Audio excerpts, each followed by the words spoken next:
چې پاک الله ته ورنږدې دی هغه سردار د مدینې دی هغه سردار د مدینې دی هر یو اندازه یې د مزید خاوند لوی مرتبه دی نو د ژوند لار زمنګ د نن ورځې د خپرونې موضوع بیا هم د ګناهونو نښې او د هغې علاج. لوی نعمت دی نبی د خدای خو یو رحمت دی. بسم الله الرحمن الرحيم الحمد لله رب العالمين حمد الشاكرين الصلاة والسلام على سيد الأنبياء والمرسلين سيدنا ونبينا وشفيعنا ومولانا محمد وعلى آله وأصحابه الطيبين الطاهرين. قدرمنو اوریدونکو د ژوند د لارې د خپرونې مینوالو السلام علیکم ورحمة الله وبرکاته. ستاسو روغتیا او خوشحالي د پاک رب نه غواړم په دې هیله چې د صحت او عافیت جامې پر تن ولرئ او خوشحالي مو په برخه وي. دا د زه محمد یاسین فهیم د ژوند د لارې د خپرونې په وړاندې کولو کې ستاسو په خدمت کې یم. زموږ د نن ورځې د خپرونې موضوع بیا هم د ګناهونو نښې او د هغې علاج. درنو اوریدونکو، رسول اکرم صلی الله علیه وسلم فرمای زما د امت هر فرد به د تیریدنې یعنې د بخښنې وړ وي پرته له هغه کس څخه چې په ښکاره توګه ګناه کوونکی وي. ځکه د محمد رسول الله صلی الله علیه وسلم په حدیث کې د مجاهرین ټکی راغلی دی او مجاهر هغه چاته ویل کیږي چې هغه په ښکاره توګه باندې ګناه کوي. الله دا کس نه بخي. دا هم په ښکاره ګناه کې راځي چې یو کس د شپې لخوا یوه ګناه وکړي سره له دې چې الله رب العزت یې په ګناه پرده اچولی وي. ګناه کوونکی سهار د خلکو په منځ کې کینی او پرته له دې چې چا ترې پوښتنه کړې وي د خلکو په منځ کې خپله ګناه ښکاره او خلکو ته یې اوروي او وایي ای فلانکیه ما تیره شپه دا ګناه او هغه ګناه وکړه، خو دا بدبخته دا خبرې په داسې حال کې کوي چې الله رب العزت په ګناه باندې پرده اچولې ده خو دا بدبخته نه پوهیږي. حدیث په پای کې رسول الله صلی الله علیه وسلم فرمایي ویصبح یکشف ستر الله عنه، او سهار هغه پرده لرې کوي چې الله رب العزت پرې اچولې وه. له دې څخه معلومیږي چې د انسانیت د تقاضا له مخې که د انسان څخه ګناه وشي، له دې څخه معلومیږي چې د انسانیت د تقاضا له مخې که د انسان څخه ګناه وشي دا پرې خفه او پښیمانه وي. خلکو ته هم ونه وایي چې ما ګناه کړی، نو امید شته چې الله رب العزت یې ورته وبخي او کله چې توبه وکړي نو بیا خو یې بخل یقیني دي. خو په ښکاره ګناه بیا بیله خبره ده، ځکه چې د دې ګناه کوونکي زړه د الله رب العزت د ویرې او د الله رب العزت د حکمونو له نه منلو نه خالي دی. نو که تاسو نه ګناه کیږي زر تر زره خپل رب ته رجوع وکړئ، د تضرع او د عاجزي لاسونه خپل رب ته پورته کړئ، د خپلې ګناه بخښنه د خپل رب نه وغواړئ، د خپلې ګناه علاج په تقوا او په توبې سره وکړئ، الله یې درته بخي. اما بدبخته انسان هغه دی چې هغه ګناه وکړي د دې پر ځای چې په خپلې ګناه باندې پښیمانه شي توبه وباسي، هغه خپله ګناه د خلکو ترمنځ خپروي او د خپلې ګناه یادونه کوي چې ما داسې او داسې وکړل. الله دې زموږ په حال باندې رحم وکړي. تاسو ګورئ چې محمد رسول الله صلی الله علیه وسلم د تقوا د لاسته راوړنې لپاره څنګه دعا کوي. د مسلم او د بخاري حدیث دی. راوی د حدیث حضرت ابو هریره رضی الله تعالی عنه دی. هغه فرمایي چې نبی کریم صلی الله علیه وسلم به د لمانځه په پیل کې دغه دعا ویله اللهم باعد بیني و بین خطایای كما باعدت بين المشرق والمغرب اللهم نقني من خطاياي كالثوب الأبيض من الدنس اللهم اغسلني من خطاياي بالماء والبرد والثلج. رسول الله صلی الله علیه وسلم فرمایي ای زما پروردګاره، زما او زما د ګناهونو ترمنځ فاصله پیدا کړه، داسې فاصله لکه څنګه چې تا د مشرق او مغرب ترمنځ فاصله پیدا کړې ده، یعنې دومره مې د ګناه نه لرې کړه. ای زما پروردګاره، ما د خپلو ګناهونو څخه داسې پاک کړه لکه څنګه چې سپینه ټوټه په صابون باندې پاکیږي د خیرو نه. ای الله، زما ګناهونه په واوره، په اوبو او په یخ باندې پرېمیزه. مطلب یې دا دی چې ما د ګناهونو نه پاک کړه. د تقوا څخه مطلب دا دی چې له ټولو ګناهونو څخه باید ځان وساتل شي. انسان باید د الله رب العزت اطاعت وکړي او له هغو کارونو څخه ځان وساتي چې د الله رب العزت د قهر او غضب سبب جوړیږي. محمد رسول الله صلی الله علیه وسلم فرمایي التقوا ها هنا و اشار بیده الی صدره.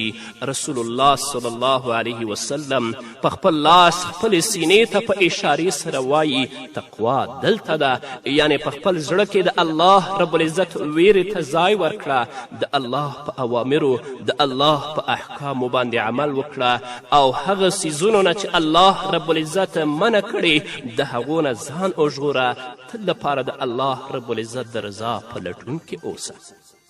کله چې محمد رسول الله صلی الله علیه وسلم دا دعا کوي او حال دا چې الله رب العزت د هغه وروستني او مخکینی ټول ګناهونه بخښلي دي، زما او ستا حال څه دی چې ورځ مو ساعت مو او ثانیه مو په ګناه کې تیریږي؟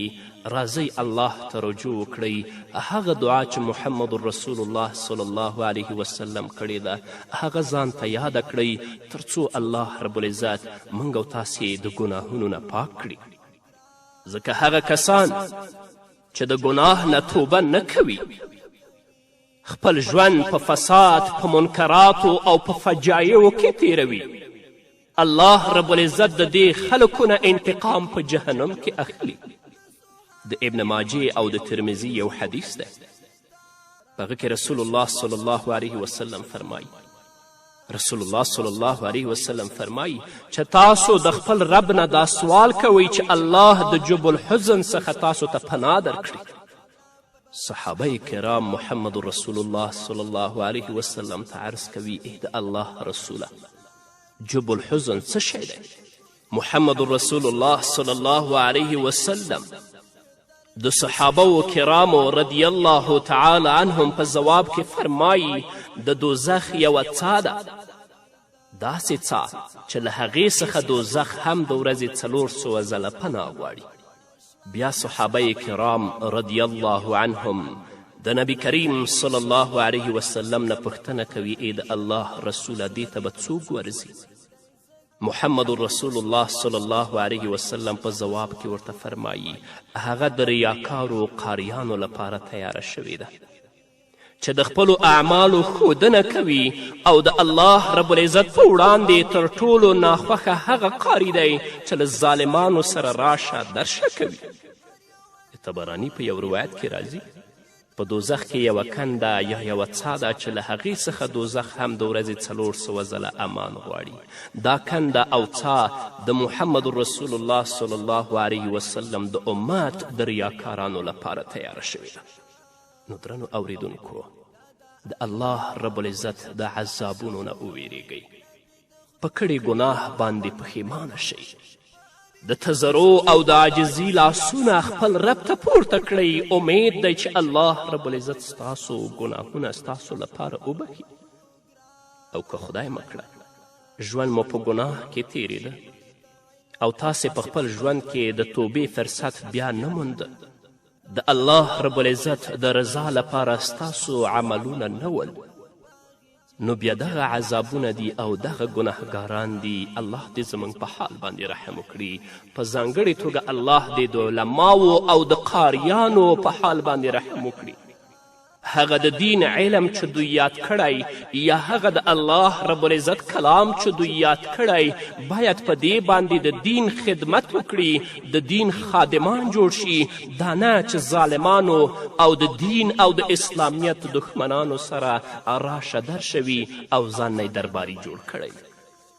صحیح خبره ده چې په دنیا کې له ګناهونو څخه ځان ساتل امکان نه لري، خو چې کله درنه ګناه کیږي افتخار پرې مه کوه، پرې پښیمانه شه، الله ته رجوع وکړه، توبه وباسه چې الله رب العزت دې ګناه درته معاف کړي. کله چې په جنت کې زموږ د ټولو پلار له ګناه څخه بچ پاتې نشو، نو نن سبا چې ټوله دنیا له ګناهونو، فتنو او خطاګانو څخه ډکه ده، موږ به څنګه ځانونه له ګناهونو څخه وساتو او څنګه به ګناه څخه بچ شو؟ ځکه یو اړخ ته شیطان، بل اړخ ته د دنیا ښکلا، دریم اړخ ته ښځه او اولادونه، څلورم طرف ته د مال او دولت حرص، پنځم اړخ ته د اشرارو کثرت او شپږم اړخ ته د انسان خپله سرکشه نفس چې له اوله د خواهشاتو تابع او منونکی دی. د دې ټولو د پاسه پکې د باطلو دینونو او مذهبونو طوفان هم په هلاکوونکو څپو دی. نو په داسې اضطراري حالاتو کې به څنګه انسان ځان وساتي؟ خیر خو چې ګناه درنه وشوه توبه خو شته، الله خو شته، الله طرف ته رجوع وکړه چې الله دې هغه توبه درته معاف کړي، افتخار پرې مه کوه. مشکات یو حدیث دی، راوی د حدیث حضرت انس رضی الله تعالی عنه دی. هغه فرمایي چې محمد رسول الله صلی الله علیه وسلم وفرمایل: هل من احد يمشي على الماء الا ابتلت قدماه؟ قالوا لا يا رسول الله صلى الله عليه وسلم. قال رسول الله صلى الله عليه وسلم: كذلك صاحب الدنيا لا يسلم من الذنوب. محمد رسول الله صلی الله علیه وسلم د استفهام په شکل صحابه و کرامو رضی الله تعالی عنهم ته وایي، دا ووایئ چې آیا څوک په اوبو کې پرته له دې چې پښه یې لمده شي مزل کولی شي؟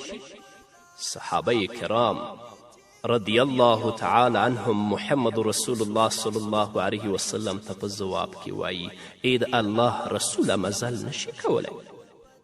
نو نبی کریم صلی الله علیه وسلم په ځواب کې ورته فرمایي، دغه شان د دنیا خاوند هم له ګناه څخه بچ نشي پاتې کیدی. که چیرې د دنیا له خاوند څخه مراد هغه خلک وي کوم چې په دنیا کې نښتي او د آخرت له غمه بې فکره دي، نو دوی لپاره ډیره سخته ویره ده، ځکه چې دوی د مالداري او دندې له امله په دنیا کې نښتي او مشغول دي. او که چیرې د دنیا له خاوند څخه عام خلک مراد وي، یعنی کوم چې دنیا ته راغلي وي، هغوی به هم په یوه نه یوه ګناه کې ونښلي. نو ځکه ربی کریم صلی الله علیه وسلم فرمایي: کذلک صاحب الدنیا لا یسلم من الذنوب. موږ تاسې معصوم نه یاستو، ګناه رانه کیږي، که هغه ملا دی، مولوي دی، حاجي دی، پیر دی، مرید دی، هر څوک چې دی، خو نیکبخته انسان هغه دی چې په خپلې ګناه باندې پښیمانه کیږي، د خپلې ګناه علاج په تقوا او په توبې سره کوي، الله ته رجوع کوي، د تضرع او د عاجزي لاسونه خپل رب ته پورته کوي، د خپلې ګناه بخښنه د خپل رب نه غواړي. اما بدبخته انسان هغه انسان دی ګناه خو ترې کیږي او د خپله ګناه بیا د خپل خلکو ترمنځ خپروي او په هغې باندې ویاړي. دا انسان ډیر بدبخته ده چې الله ته رجوع نه کوي او د خپلې ګناه علاج په تقوا او په توبې سره نه کوي. الله رب العزت دې زموږ او ستاسو د ټولو په حال باندې رحم وکړي، هم د خویندو هم د ورونو. د دنیا ژوند ډیر محدود ژوند دی، ډیر لنډ ژوند دی. خویندو او ورونو پرې مه دوکه کیږئ، الله ته رجوع وکړئ، خپل اخلاق، خپل اعمال، خپله جامه، خپلې کړنې ټولې د الله رب العزت د رضا لپاره وکړئ چې الله درنه راضي شي. په همدې هیله درنو اوریدونکو نور به م واورو، خو د یوې دمې نه وروسته. چې پاک الله ته ورنږدې دی، هغه سردار د مدینې دی، هر یو اندازه یې د مزید دی، خاوند لوی مرتبې دی، نور قرآن کی صفتونا دا الله یو لوی نعمت دے نبی د خدای خو یو رحمت دے. درنو اوریدونکو بیا هم زموږ سلامونه ومنئ. د مشکات بل حدیث دی. نبی کریم صلی الله علیه وسلم فرمای ان ابلیس یضع عرشه علی الماء ثم یبعث سرایاه یفتنون الناس فادناهم منهم منزلة اعظمهم فتنة یجیء احدهم فیقولت فعلت كذا وكذا فيقول ما صنعت شيئا قال ثم يجيء أحدهم فيقول ما تركته حتى فرقت بينه وبين امرأته قال فيدنيه منه ويقول نعم أنت قال الأعمش أراه قال فيلتزمه. نبی کریم صلی الله علیه وسلم فرمای چې ابلیس خپل تخت د سمندر او د بحر د پاسه ږدي، بیا خپل عسکران د خلکو د ګمراه کولو لپاره لیږي. هغه عسکران د ابلیس په وړاندې لوړه مرتبه ترلاسه کوي کوم چې خلک ډیر بېلارې کړي. د ابلیس د تابعدارانو نه به یو تابعدار راشي او د ابلیس په وړاندې به ووایي ما په فلانکي کس باندې دا او هغه ګناه وکړه. ابلیس هغه ګناهونه واړه وبولي او دې ته وایي چې تا هیڅ همت نه دی کړی. په همدې ترتیب هر یو راځي او کم کار چې کړی دی هغه شیطان ته بیانوي. د ابلیس د تابعدارانو نه به یو تابعدار راشي او ابلیس ته به ووایي ما د ښځې او خاوند ترمنځ د جنګولو ډیره هڅه وکړه، آخر مې هغه دواړه په جنګ واچول او سره مې جدا کړل. ابلیس یې ځان ته رانږدې کړي، ډیر شاباسۍ ورکړي او غاړه ترې چاپیره کړي. د حدیث په کنز العمال کې او د امام احمد رحمه الله په مسند کې هم موجود دی. او له دې حدیث څخه مخکې یو داسې حدیث ذکر شوی چې په هغې کې د طلاق ورکول ذکر شوي دي. دا کار شیطان لوی او غوره نه دی ګڼلی، ځکه چې له طلاق نه وروسته بیا د نکاح کولو امکان شته، خو د ښځې او خاوند ترمنځ د نفاق اچولو وروسته به ښځه د پلار کور ته ولاړه شي او هلته به د طلاق لپاره کینی، خاوند به دلته پاتې شي.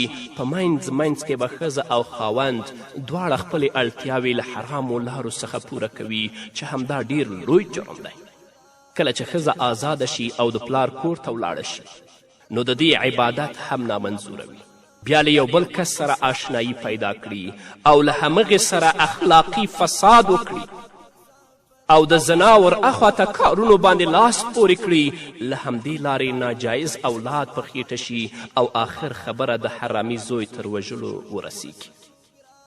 له همدې امله شیطان ته داسې لښکر او داسې عسکران خوښ دي چې هغوی د ښځې او د خاوند ترمنځ نفاق اچوي. دا خبرې بعید نه دي، معذرت غواړي. تاسو به په خپلو ټولنه کې دا لیدلي دی. دا ځکه چې شیطان ته موږ موقع ورکوو. شیطان موږ هلاکت او بربادي ته ورغورځوي. هو که د خپلې ګناه علاج په توبې او په تقوا سره وکړو، الله رب العزت طرف ته رجوع وکړو، الله رب العزت به د دې شیطان د هر جال او د هر فریب نه موږ او تاسو ژغوري. خو چې په هغې کورنۍ کې لمونځ نه وي، په هغې کورنۍ کې د الله رب العزت طاعت و عبادت نه وي، په هغې کورنۍ کې اسلامي حجاب او اسلامي جامه نه وي، نو شیطان د هغوی په اوګور سور نفاق بدبختی او مصیبت ته یې راکاږي. الله دې زموږ او ستاسو په حال باندې رحم وکړي. الله دې ټول مسلمانان د شیطان د شر او فساد څخه په خپل حفظ و امان کې وساتي. همدارنګه فقیه ابو لیث سمرقندي په خپل سند سره له حضرت جابر بن عبدالله رضی الله تعالی عنه څخه روایت کوي. هغه فرمایي چې ما د محمد رسول الله صلی الله علیه وسلم څخه واوریدل. رسول الله صلی الله علیه وسلم او فرمایل الله رب العزت چې موسی علیه السلام ته کومې تختې ورکړې وې په هغې کې 10 برخې وې. د لومړۍ تختې مضمون دا و: هیڅ وخت له ما سره څوک مه شریکوه. الله موسی علیه السلام ته وایي زما لخوا داسې پریکړه شوې چې اور به خامخا د مشرکانو مخونه داغي. دویم، زما او د خپلو والدینو شکر ادا کوه، زه به دې له هلاکتونو څخه وساتم، په عمر کې به دې برکت واچوم، په دنیا کې به پاک ژوند درکړم او بیا به دې له دې څخه هم د ښه ژوند په لور انتقال کړم. دریم، هیڅ داسې نفس مه وژنه د کوم وژنه چې ما حرامه کړې وي. که داسې دې وکړل نو سره له دې چې ما ځمکه او آسمانونه پراخ پیدا کړي دي، خو په تا به تنګ شي او زما د نارضایت له امله به دوزخ ته ولاړ شي. څلورم، زما په نوم د دروغو قسم مه کوه او مه هم د کومې ګناه پر وخت قسم کوه، ځکه زه داسې کس ته طهارت او پاکي نه وربخم چې په داسې پیښو کې زما خیال نه ساتي او نه هم زما د نوم عزت او درناوی کوي. پنځم، ما چې خلکو ته څه ورکړي دي په هغې حسد مه کوه. که مې چاته علم ورکړی، چاته مې ښایست ورکړی، چاته مې دنیا ورکړې، په هغې حسد مه کوه، ځکه چې حاسدین زما د نعمتونو دښمنان دي، زما د دې پریکړې ردونکي دي او زما په دې ویش باندې چې د خلکو په منځ کې مې کړی دی ناخوښه دي. د داسې کس له ما سره هیڅ اړیکه نشته، حاسدین دې په دې پوه شي. شپږم، د داسې خبرې ګواهي مه ورکوه چې ستا په غوږونو کې پاتې نه وي، په عقل کې دې محفوظ نه وي او زړه دې پرې اعتمادي او یقیني نه وي، ځکه چې زه د قیامت په ورځ ګواهان د ځان په وړاندې ودروم او هغو څخه د ورکړې شوو ګواهیو په هکله پوښتنې کوم. اووم، غلا مه کوه. اتم، زنا مه کوه، په خاصه توګه د خپل ګاونډي له ښځې سره. که دا کار دې وکړ نو زه به درنه مخ واړوم او په تا باندې به د آسمانونو ټولې دروازې وتړم. د خلکو لپاره هغه څه خوښ کړه چې د ځان لپاره یې خوښوي. نهم، پرته زما له رضا څخه د نورو د رضا لپاره قرباني مه کوه، یعنې په قبرونو او په زیارتونو باندې څاروي مه علالوه، ځکه چې زه یوازې هغه قرباني خوښوم چې زما نوم پرې اخیستلی شوی وي او یوازې زما د رضا لپاره شوی وي. لسم، د هفتې ورځ زما لپاره اوزګاره کړه او په دې خبره باندې د عمل کولو لپاره د خپل کور ټولو وګړو ته هم حکم وکړه. محمد رسول الله صلی الله علیه وسلم فرمایي الله رب العزت د موسی علیه السلام دپاره د هفتې ورځ د اختر په توګه ورکړې وه او زموږ لپاره د جمعې ورځ د اختر په توګه راکړې ده. دا ټولې هغه خبرې دي که هر مسلمان په دې باندې عمل وکړي، الله رب العزت به د بدبختیو او د مصیبتونو نه وساتي، الله به د جنت وارث وګرځوي. اما هغه کسان چې ګناه کوي، په خپلې ګناه باندې ویاړي، د ګناه علاج په تقوا او په توبې سره نه کوي، هغه ډیر بدبخته دي. افسوس دی د داسې خلکو په حال وي. الله دې موږ ته توفیق د توبې راکړي تر څو الله موږ متقیان وګرځوي او زموږ عملونه الله رب العزت په خپل دربار کې قبول او منظور وګرځوي. په همدې هیله درنو اوریدونکو دا وه زموږ د نن ورځې خپرونه چې ستاسو درانه حضور ته وړاندې شوه. تر بلې خپرونې پورې چې زه بیا هم ستاسو درانه حضور ته راځم، تاسو ټول په لوی او بخښونکي الله سپارم. پاتې ژوند مو نیکمرغه، ښاد، بریالي او کامیاب اوسئ. په انبیاو کې ډېر اوچات علم د خدای ذاتي صفت دی نو ګرانه، څوک چې خوښ شي ورته علم ورکوي نه. رب ستا ښکلي مدینې ته هغې د ګلو باغچې ته د صحاباو او مقبرې ته د رحمتونو خزانې ته ربه یو ځل مې بوزي په زړګي ارمان لرمه. نبی چې کله پیغمبر شو بیا د مکې نه مسافر شو، په مدینه کې چې گذر شو ډېر هغه خلکو ته بهتر شو ګرانه. د پتنګانو غوندې ټول ترې تاوېدنه چې د یثرب نه مدینه شوه، څومره حسینه او ښایسته شوه.